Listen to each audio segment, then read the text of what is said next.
और देखिए, आरसीपी सिंह ने कार्यभार संभाल लिया है। इस्पात मंत्री बनाए गए आरसीपी सिंह और उन्होंने अपना कार्यभार संभाल लिया है। तो आरसीपी सिंह इस्पात मंत्री बन गए हैं और आज तमाम मंत्री पदभार संभाल रहे। इसी दौरान आरसीपी सिंह ने भी अपना कार्यभार संभाल लिया है। आरसीपी सिंह को इस्पात मंत्री बनाया गया है। जेडीयू के राष्ट्रीय अध्यक्ष आरसीपी सिंह पहली बार केंद्रीय कैबिनेट में शामिल हुए हैं। भय या पक्षपात, अनुराग या द्वेष के बिना बिहार में कोरोना वैक्सीनेशन की रफ्तार में फिर से तेजी आएगी। बुधवार की रात को 9.5 लाख से ज्यादा डोज आए हैं। पटना के सभी 40 केंद्रों पर और टीका एक्सप्रेस के जरिए टीकाकरण किया जाएगा। देखिए हमारे सहयोगी रवि नारायण की रिपोर्ट।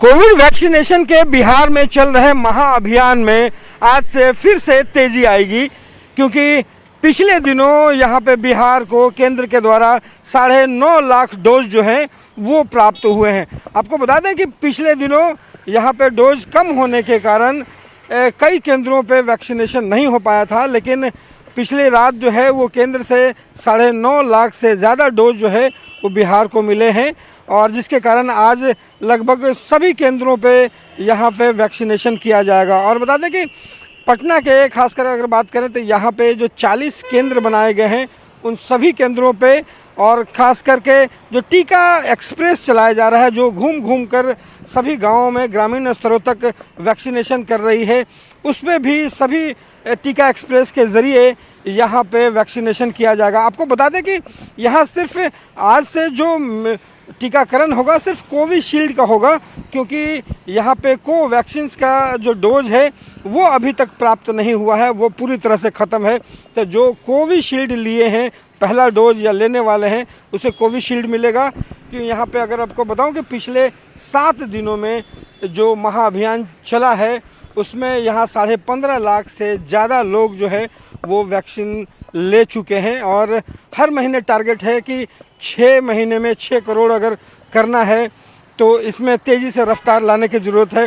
स्वास्थ्य मंत्री ने दावा किया है कि जो डोज है वो ज़्यादा से ज़्यादा बिहार को मिलता रहेगा, और जो वैक्सीनेशन का जो रफ्तार है वो ज़्यादा तेज़ रहेगी। तो लोगों से भी अपील है कि ज़्यादा से ज़्यादा केंद्रों तक पहुँचें और अपना वैक्सीनेशन ज़रूर कराएं। कैमरा पर्सन अजय दुबे के साथ रवि नारायण, न्यूज़ 18 पटना। अपनी रोटी की चिंता तो सभी करते, लेकिन कुछ लोग ऐसे भी होते हैं जिनकी सोच अपनी भूख से ऊपर होती है। एक ऐसे ही शख्स है रांची के विजय पाठक, जो पिछले 1.5 साल से हर दिन करीब 300 गरीबों और जरूरतमंदों को मुफ्त भोजन करा रहे हैं। रांची में रोटी बैंक का नाम भले ही अमीरों और आम आदमी के लिए अनसुना हो, लेकिन गरीबों और जरूरतमंदों के लिए ये नाम उनके जहन में लिखा है, क्योंकि राजधानी में हर दिन 250 से 300 लोग रोटी बैंक पहुंचकर मुफ्त भोजन कर अपनी भूख मिटाते हैं। 1 मार्च 2020 से शुरू हुए रोटी बैंक के पीछे एक सोच, जिद और एक शपथ थी, जो इसके संचालक विजय पाठक ने अपने माता पिता की मौत के बाद उठा रखी है। मैंने रोटी बैंक का मुहिम जो शुरुआत किया है उन्हीं को निमित्त रख के कि यदि वो होते तो उनका देखभाल सारा खर्चा मुझे करना पड़ता, तो क्यों ना हम ये मान लें कि अभी वो जिंदा हैं और उन्हीं के निमित्त हमें रोटी बैंक का संचालन हमारे द्वारा किया जा रहा है। हर दिन 300 लोगों के लिए भोजन बनाने के लिए विजय की रसोई सुबह 6 बजे से ही शुरू हो जाती है, और 3 घंटे में भोजन तैयार कर उनकी टीम 10 बजे तक रिम्स पहुंच जाती है। हर दिन दोपहर 1 बजे से 2 बजे तक एक टीम जहां रिम्स में लोगों को मुफ्त भोजन कराती है, तो दूसरी टीम रातू रोड गुरुद्वारा में दोपहर 1 से 2 तक जरूरतमंदों को वहां खाना खिलाती है, और इस काम में विजय का पूरा परिवार सहयोग करता है। ये मेरी पत्नी है, इसका सहयोग यूँ कहें कि हम तो सिर्फ इंटीरियर हैं, एक्चुअली न्यू जो है ये हमारी पत्नी ही है। अगर ये इसका साथ नहीं होता तो इस रोटी बैंक के मुहिम को हम आगे नहीं कर पाते। इनके साथ कदम से कदम मिला के चल रहे हैं। सास ससुर का सेवा नहीं कर पाए हम लोग, उस समय हम लोग सक्षम नहीं थे, स्थिति हम लोग का बढ़िया नहीं था, तो इस कारण नहीं कर पाए। अब वही है कि इधर खिला रहे हैं जरूरतमंद लोग को, तो थोड़ा सा संतुष्टि लगता है। विजय के इस नेक काम में कुछ लोग इस काम में आर्थिक रूप से सहयोग जरूर करते हैं, खासकर जन्मदिन और सालगिरह के मौके पर कुछ लोग अपने नाम से भोजन कराने के लिए उन्हें आर्थिक सहयोग करते हैं। ये कहानी है उस रोटी की जिसकी चिंता में पूरी उम्र गुजर जाती है, लेकिन कुछ लोग ऐसे भी होते हैं जो दूसरों की भूख के बारे में सोचते हैं, और विजय पाठक एक ऐसे ही इंसान हैं जो दूसरों के लिए मिसाल बनकर उभरे हैं। कैमरामैन अमित के साथ संजय कुमार सिन्हा, न्यूज़ 18 रांची। और अब कहानी ऐसे दोस्तों की जो न सिर्फ बिहार में स्टार्टअप को नई पहचान दिला रहे हैं, बल्कि युवाओं को रोजगार और कंपनियों को आसानी से हाईटेक वर्क प्लेस भी मुहैया करा रहे हैं। कल तक जो युवा खुद नौकरी करते थे, वो आज दूसरों को रोजगार मुहैया करा रहे हैं। देखिए हमारी खास रिपोर्ट।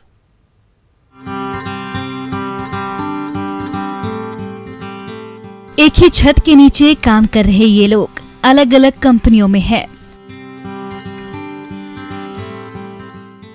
लेकिन इन सभी का वर्क प्लेस एक है, और ये संभव कर दिखाया है 4 दोस्तों की सोच के कमाल ने। प्रख्यात काश्यप, राहुल शर्मा, आलोक कुमार और सोनू सौरभ, इन 4 दोस्तों ने मिलकर साल 2018 में पहला वर्क स्टूडियो खोला और लोगों को स्टार्टअप योजना से जोड़ा।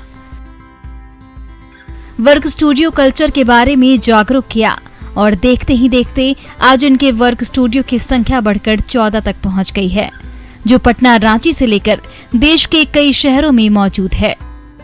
कल तक जो कार्यालय ढूंढा करते थे, जिन्हें स्टाफ की कमी महसूस होती थी, वो यहाँ पर अब सब कुछ यहाँ पर मुकम्मल व्यवस्था पा रहे हैं। और यही तस्वीर आपको हम दिखा रहे हैं कि स्टार्टअप के जरिए किस तरह से लोग अपनी अपनी तकदीर बदल रहे हैं। तो ये अलग अलग केबिन भी है, ओपन भी है, और ये कार्यालय में लोग सुकून से सुबह से शाम तक ड्यूटी करते हैं और फिर घर लौटते हैं। यही हाल 365 दिन यहाँ पर रहता है, यानी काफ़ी बेहतर तस्वीर आपको दिखा रहे हैं बिहार की राजधानी पटना से, जहाँ पर एक ही छत के नीचे ये कार्यालय चल रहा है। ये कल्चर तो सबसे अच्छा है, जहाँ लोगों को एक ऐसे वर्क कल्चर में वर्क करने को मिल रहा है, जहाँ पर डिफरेंट पर्सपेक्टिव के लोगों के साथ मिल रहे हैं, उनकी समझ रहे हैं अच्छे से कि वो किस पर्सपेक्टिव से सोच रहे हैं। तो ये बहुत अच्छा कल्चर है। तो हम लोग ने प्लान किया था कि चलो ऐसा स्पेस बनाते हैं जहाँ खुद अपना स्टार्टअप भी चलाएंगे और अभी स्टार्टअप को सपोर्ट करेंगे।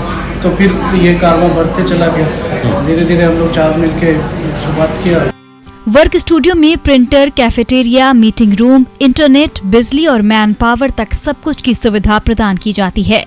यहाँ हर सीट के लिए अलग अलग चार्ज देने होते हैं। लोग मासिक और सालाना ऑफिस बुक कराते हैं। काफी कम समय में वर्क प्लेस कल्चर युवाओं के बीच लोकप्रिय हो चुका है। जब हमने स्टार्ट किया तो कभी सोचा नहीं था कि इतनी जल्दी, इतनी तेज़ी से हम लोग इतने शहरों में और इतने सेंटर्स को स्टार्ट कर लेंगे, क्योंकि हमारे स्टार्टअप का 3 साल हुआ, जिसमें 1.5 साल हमारा कोरोना ने ही ले लिया है। तो टेक्निकली अगर आप देखेंगे तो 1.5 साल और 1 साल 10-12 महीने में हमने जो इतने अपने टीम के साथ मिलकर के इसको वर्किंग को इतने लेवल पे लेकर गए हैं, और आगे भी हमारा प्लान है कि इसको और बड़े बड़े 20-25 शहरों में एक्सपैंड करने का। हम लोग बहुत फॉर्चुनेट रहे कि हमारे साथ अर्ली स्टेज पे भी कुछ इन्वेस्टर्स जुड़े, जिनका सपोर्ट यूज़ करके हम लोगों ने ये पहला यूनिट जो है डेवलप करा, और निरंतर उनका सपोर्ट रहा है, और ऐसे बहुत सारे इन्वेस्टर्स बाद में भी हमारे साथ जुड़े हैं। युवाओं की सोच को आज हर कोई सलाम कर रहा है, क्योंकि इन युवाओं ने न सिर्फ स्टार्टअप को पहचान दिलाने में कामयाबी पाई है, बल्कि इनके प्रयास से बिहार में रोजगार की तस्वीर भी बदल रही है। तो जो 4 युवा हैं, ये ना सिर्फ अपने व्यवसाय को, अपनी किस्मत चमकाने के लिए वर्क स्टूडियो खोले हैं, बल्कि बाकी जो पढ़े लिखे युवा हैं, जो बेरोजगार हैं, उन्हें ये जॉब भी दे रहे हैं। चाहे वो अकाउंटेंट का जॉब हो, डेटा एंट्री ऑपरेटर का जॉब हो, ऑपरेशन मैनेजर का जॉब हो।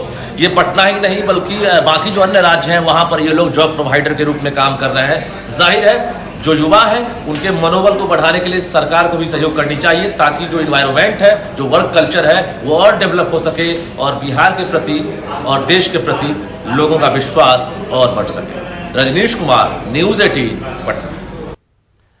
और इस बुलेटिन में इतना ही, लेकिन खबरें लगातार जारी।